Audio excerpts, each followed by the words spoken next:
Tollywood secrets এর নতুন video দেখতে এই চ্যানেলে সাবস্ক্রাইব করুন আর হ্যাঁ পাশের বেল বাটনে ক্লিক করতে ভুলবেন না যেন। বরাবরই এই অভিনেত্রী খবরের শিরোনামে থাকে।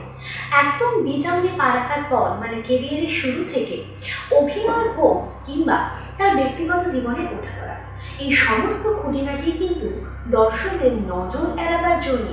আর তাই তো তিনি ইনস্টাগ্রামে কখন কি আপলোড করছেন, কখন কোথায় কার সাথে যাচ্ছে, সেই সমস্ত কিছু জানার জন্য কিন্তু ভক্তরা অপেক্ষায় থাকে। এই সেদিন যেমন একটা ঘনিষ্ঠ ছবি, তার প্রাক্তনের সঙ্গে একটা ঘনিষ্ঠ ছবি ভাইরাল হয়ে গিয়েছিল, তবে সেটা কিন্তু তার কাজের সূত্রে। আর সেই প্রাক্তনের সাথে ঘনিষ্ঠ ছবি ইনস্টা পেজগুলোতে, মানে তার বিবাহের আগে যে হ্যাশট্যাগ দেওয়া কাপল গোলসের পেজগুলো ছিল, সেই পেজগুলোতে ছবিগুলো ভাইরাল হয়ে যায়। সেখানে অবশ্য বেশ কয়েকজনকে কমেন্ট করতে দেখা গেছে যে এখনও কেন পুরনো স্মৃতি নিয়ে পড়ে রয়েছে। সেখানে আমার অ্যাডমিন কমেন্টও করেছে যে এই ফটোটা তো রিসেন্টলি তোলা হয়েছে, সুতরাং এটা শুধু ছবি হিসাবেই ধরে নিই, এখানে পুরনো স্মৃতিকে আঁকড়ে ধরে থাকার কোনো বিষয় নেই। আর যেখানে তার প্রাক্তন কর্মসূত্রে অভিনেতা, সেখানে তো তার সাথে প্রায়শই দেখা হবে, সেসব বিষয় নিয়ে অবশ্যই এই অভিনেত্রী একদম তোয়াক্কা করে না। এতক্ষণে নিশ্চয়ই বুঝতেই পেরে গেছেন যে কার কথা হচ্ছে। Welcome to our channel Tollywood secrets. আজকের ভিডিওটা এগিয়ে নিয়ে যাওয়ার আগে বলে রাখি, আমাদের এই ভিডিওগুলো যদি তোমাদের ভালো লেগে থাকে তাহলে অবশ্যই কিন্তু লাইক এবং কমেন্ট করতে ভুলো না। আর হ্যাঁ, তোমাদের এই ভিডিওগুলো নিয়ে কি মতামত সেটাও কিন্তু আমাদের কমেন্ট বক্সে লিখে জানাতে ভুলো না। এরপর আসা যাক পরের কথায়। এই স্মার্ট এবং বিচক্ষণ অভিনেত্রী ইনস্টাগ্রাম পেজটা চেক করতে করতেই হঠাৎই চোখের সামনে ভেসে এলো সেই অ্যাসিডে ঝলসানো চেহারা।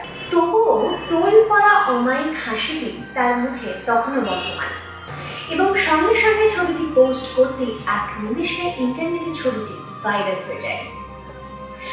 দীপিকা পাদুকোন নিজেই তার ইনস্টাগ্রাম হ্যান্ডেল থেকে ছাপাক ছবির ফার্স্ট লুকটি প্রকাশ করেছে এবং ক্যাপশনে লিখেছেন a character that will stay with me for ever. হ্যাঁ, তার আপকামিং ফিল্ম হলো ছাপাক। মুখে আত্মবিশ্বাস এবং দৃঢ়তার ছাপ কিন্তু তখনও স্পষ্ট।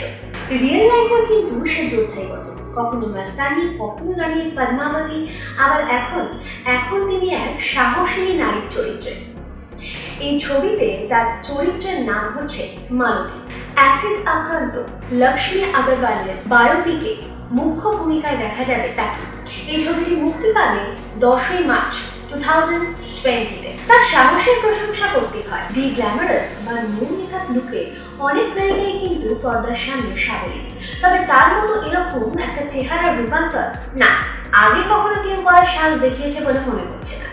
এই ছবিতে দীপিকা পাদুকোনের টানা টানা সুন্দর চোখ, সুন্দর মুখের গরম কোনোটাই নেই, সবটাই উধাও। তবুও কিন্তু চেহারার মধ্যে লেগে রয়েছে তার অমলিন হাসি এবং আত্মবিশ্বাস, এবং চোখে হাজারো স্বপ্ন যা ফুলফিল করবার অদম্য চেষ্টা। সোমবার থেকে শুরু হয়ে গিয়েছে এই ছবির শুটিং, আর এই ছবিটি পরিচালনা করছেন মেঘনা গুলজার। এই ছবিটির চিত্রনাট্য কিন্তু তারই লেখা। প্রত্যেকটা অভিনেতা কিংবা অভিনেত্রীর কাছে এটা একটা সবচেয়ে বড় চ্যালেঞ্জ যে সে যে ছবিতে অভিনয় করতে চলেছে, সেই ছবিতে তার চরিত্রটাকে সে কতটা বিশ্বাসযোগ্য করে তুলতে পারছে দর্শকদের কাছে। সেখানে একজন অ্যাসিড আক্রান্ত ভিকটিমের চরিত্রে অভিনয় করা কিন্তু খুব একটা সহজ বিষয় না, কারণ দীপিকার কাছে কোনো রেফারেন্স পয়েন্ট নেই। সে কিভাবে নিজেকে তৈরি করবে, বরং এই সময় পরিচালক তাকে একটা সাজেশন দিয়েছিলেন যারা বেশি করে সাধারণ মানুষের সাথে মিশতে। আর এক্ষেত্রে দীপিকার সব থেকে বড় সাপোর্ট হচ্ছে লক্ষ্মী আগরওয়াল নিজেই। এছাড়াও ইন্ডাস্ট্রির সবাই তার এই ছবি দেখার পর কিন্তু তাকে সাদর আমন্ত্রণ জানিয়েছেন শুভেচ্ছা। সব থেকে বড় কথা, লক্ষ্মী আগরওয়াল নিজে এই সিনেমা সেটে কিন্তু উপস্থিত থাকবেন। আর এতজন সেলিব্রিটি যারা ইনস্টাগ্রামে ছবিটি পোস্ট করতেই দীপিকা পাদুকোনকে সাদর আমন্ত্রণ জানাবেন, তার মধ্যে যাদের কমেন্ট সব থেকে নজর কেড়েছেন তিনি হলেন কঙ্গনা রানাওয়াতের বোন রণবীর। তিনি লিখেছেন যে আমিও অ্যাসিড আক্রান্ত একজন ব্যক্তি, আর তার এই ছবি তার অনুপ্রেরণা যোগায়, আর এই ছবি চিরদিনের মতো তিনি, তাই এই ছবি মুক্তির অপেক্ষায় কিন্তু তিনি রয়েছে। তাহলে আজকের ভিডিওটা শেষ করার আগে কোন কোন সেলিব্রিটি দীপিকা পাডুকোনকে সাদর আমন্ত্রণ জানালেন এমন একটা সাহসী চরিত্রে অভিনয় করার পদক্ষেপ নেওয়ার জন্য। চলুন এক ঝলকে দেখে নেওয়া যাক।